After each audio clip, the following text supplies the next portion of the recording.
जो प्रेम तकलीफ न दे वो प्रेम कैसा, और जो प्रेम में तकलीफ न सह सके वो प्रेमी कैसा। सनम तेरी कसम मूवी देख के एक बात तो समझ में आ गई, अगर लड़की वफादार मिल जाए तो साली किस्मत बेवफा निकल जाती है। कुछ हार गई तकदीर, कुछ टूट गए सपने। क्या बात। कुछ गैरों ने किया बर्बाद, कुछ भूल गए अपने। क्या संसार में प्रेम करने लायक कोई भी नहीं है। कि संसार के जितने मानव है ना, सब धोखेबाज हैं। कोई प्रेम नहीं करेगा आपसे। स्वार्थ लाग कर ही सब प्रीति, सब आपके साथ केवल स्वार्थ से जुड़े हुए हैं। दुनिया में एक गलती कभी मत कीजिएगा, अपने आप को कभी बेवकूफ मत बने। हमें पता है कि कौन साथ है और कौन साथ नहीं है। हम ये पहचानने में थोड़ा देर कर सकते हैं कि कौन साथ है, लेकिन इसमें हम थोड़ा भी गलती नहीं करते कि कौन साथ नहीं है। सबसे पहले लेकिन ये याद रखें कि अगर कोई इंसान आपके ऊपर आंख बंद करके भरोसा कर रहा है तो उसको कभी ये एहसास मत दिलाना कि वो अंधा है। किसी ने क्या खूब कहा कि कृष्ण के जीवन को देखिए, बहुत कुछ छूटा। पहले जन्म लेते माता पिता का साथ छूट गया, इसके बाद यशोदा माँ, नंद बाबा, मथुरा, गोकुल, सखा, संबंधी, यहाँ तक कि राधा का साथ भी छूट गया। लेकिन कुछ नहीं छूटा, तो वो था श्री कृष्ण के चेहरे की मुस्कान। कृष्ण भगवान जो है ना, वो दुख के नहीं बल्कि खुशी के प्रतीक है, प्रेम के प्रतीक है। कृष्ण भगवान सिखाते हैं कि चाहे कोई भी कठिनाई या कोई भी परिस्थिति हो, चेहरे की मुस्कुराहट और धैर्य कभी नहीं छूटना चाहिए। ख्वाहिशों का काफिला भी बड़ा अजीब है गालिब, अक्सर वहीं से गुजरता है जहां रास्ता न हो। गांव, समाज या घर परिवार में सबसे ज्यादा वो लड़कियां बदनाम हो जाती है जो किसी एक लड़के को पसंद करती है और बोलती है कि मैं इसी से शादी करूंगी, और जो छुप छुप के 10 जगह मुंह मारती है और चुपचाप अपने घर वाले की मर्जी से शादी कर लेती है। वैसी लड़कियां बहुत शरीफ और बाप की इज्जतदार बेटी हो जाती है। सबसे पहले तो आपको ये स्वीकार करना चाहिए कि लोग समय के साथ बदलते ही हैं। तो आप ये सोचकर दुखी मत रहिए कि आपका कोई करीबी अब बदल गया है। जीवन इसी का नाम है, लोग बदलेंगे, उस बदलाव को स्वीकार कीजिए। मत समझो, लेकिन गलत मत समझो। नहीं समझना कोई बात नहीं, क्योंकि गलतियां सुधारी जा सकती, पर गलतफहमियां नहीं सुधारी जा सकती।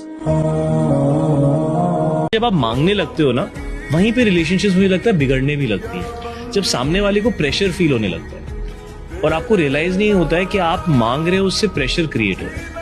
आपको लगता है आपका हक है, मगर अगर आपका हक होता तो वो आ जाता ना। और अगर नहीं आ रहा तो वो बंदा शायद आपके लिए सही नहीं है, या आप उस बंदे के लिए सही नहीं हो, ऐसे भी सोच सकते हो ना। जो तोड़ेंगे ना आपको, जो आपको छोड़ के जाएंगे, वही दुनिया के सामने अपने आप को बिल्कुल एकदम शरीफ बना के घूमेंगे कि अरे भैया नहीं, हम तो बड़े अच्छे, हम तो बड़े वो। तो ऐसे लोगों से ना ज्यादा कुछ कहने की जरूरत नहीं है, क्योंकि जब ये आपके सामने आएंगे ना, ये आपके सामने आपको इस तरीके से ट्रीट करेंगे कि जो गलती की वो आपने ही की, सामने वाले ने कुछ नहीं किया। तो उनको सिर्फ इतना कहना, मैं बदल गया, तुम वही हो क्या? मैं बदल गया, तुम वही हो क्या? मैं गलत, तुम सही हो क्या? 25 साल की उम्र तक नहीं लगता था कि पैसा इम्पोर्टेंट है, पर जब 25 पार करना शुरू किया और माता पिता को बुढ़ाते देखना शुरू किया, तब लगा कि जीवन में कुछ हो ना हो, पैसा तो बहुत चाहिए, क्योंकि भगवान न करे किसी को कुछ हो जाए तो पैसा ही लगा के उनका इलाज कराना पड़ेगा। तो 25 के बाद पैसा बहुत इम्पोर्टेंट हो गया, सबसे ज्यादा इम्पोर्टेंट। मर्द को रोना चाहिए अपनी वाइफ के सामने। बिल्कुल रोना चाहिए, लेकिन तभी रो जब वाइफ समझने लायक हो, अदरवाइज नहीं। हर बीवी अच्छी नहीं होती है। मैं नहीं जानता था कि मुझे ये दिन देखना पड़ेगा, खुद को यूं अकेला तेरे बिन देखना पड़ेगा। एक ऐसा अजीब मोड़ मेरे किस्से में आ गया, तू ही सब कुछ था मेरा, क्यों किसी और के हिस्से में आ गया। इंसान को सबसे ज्यादा तकलीफ अपने करीबी लोगों और दोस्तों की तरफ से मिलती है। दो चीजें इंसान बर्दाश्त नहीं कर सकता, दुश्मन कर रहम और दोस्त की गद्दारी। कितनी रहम करो भगवान हमरा पे, ना तो तोहार देवल जिंदगी कि तोहरा के हम वापस कर दे।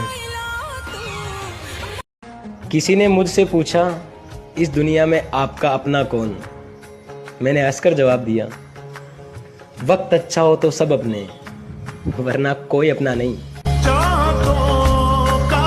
जब कोई इंसान बिल्कुल अकेला होता है तो उसके पास दो ही चीजें होती हैं सहारे के लिए, हंसी और उम्मीद।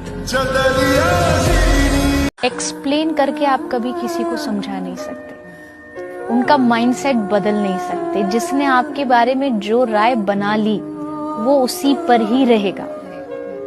आप उसको एक्सप्लेन करते रहो, वो सब उसके सर के ऊपर से जाए।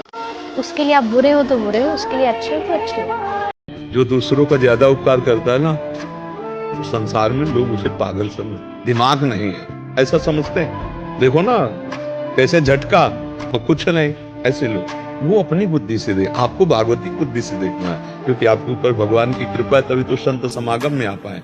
आप अपनी कमियों को दूर कीजिए। मेरे दोस्त, रिश्ता ऐसे लोगों से रखो जो बुरा वक्त आने पर आपकी परछाई बने और अच्छा वक्त आने पर आपका आईना, क्योंकि आईना कभी झूठ नहीं बोलता और परछाई कभी साथ नहीं छोड़ती। कभी समझना है मुझे तो दिल लेकर आना, दिमाग लेकर आओगे तो कभी समझ नहीं पाओगे। लड़कियां धोखा देती है, ये बिल्कुल गलत बात है। सच तो ये है कि लड़कियां संभाल ही नहीं पाती वफादार मर्द को। काजू बादाम छोड़ो, धोखा खाओ, ज्यादा अकल आएगी। दुर्भाग्य है उस उपासक का जो चाहे और उसको प्राप्त हो जाए, दुर्भाग्य है उसका। सौभाग्यशाली वो है जो चाहे और ना मिले और जलता हुआ सह गया, उसे वो चीज मिलेगी जो त्रिभुवन में किसी को किसी साधना से नहीं। पैसा ये दुनिया की वाहिद ऐसी चीज है जिसको छूने से पहले लोग जात पात नहीं देखते कि ये किस जाति का है, ये दलित का है या ब्राह्मण का है, ये अमीर का है या गरीब का है। इसको छूने से पहले किसी ने हाथ धोए थे या नहीं धोए थे, इससे कोई फर्क नहीं पड़ता।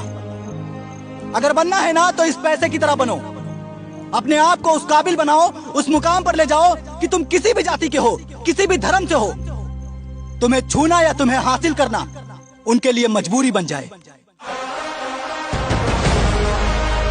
बहुत प्यारी लाइन है कि जिंदगी में हमेशा सही इंसान